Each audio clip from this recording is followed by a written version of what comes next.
আমাদের দেশে ৭৬তম প্রজাতন্ত্র দিবস উদযাপন করছি। ১৯৫০ সালের ২৬শে জানুয়ারি ভারতের সংবিধান কার্যকরী হয়। সেই থেকে এই দিন আমরা ভারতের প্রজাতন্ত্র দিবস হিসেবে পালন করি।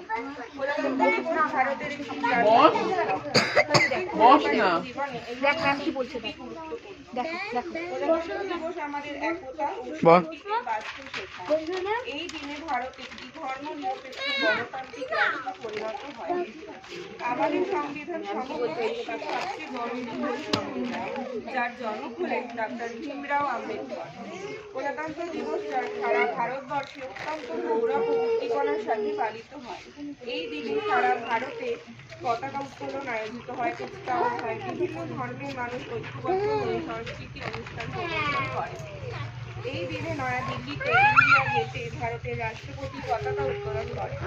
এই শুভ দিনে আমরা আমাদের সকল স্বাধীনতা সংগ্রামীদের যারা দেশের জন্য তাদের জীবন উৎসর্গ করেছিল, তাদের এই কঠোর পরিশ্রমকে অনুসরণ করে ভারতকে একটি সুস্থ ও সমৃদ্ধ দেশ রূপে গড়ে তুলতে হবে। ছোটরা আমরা যারা চলে এসো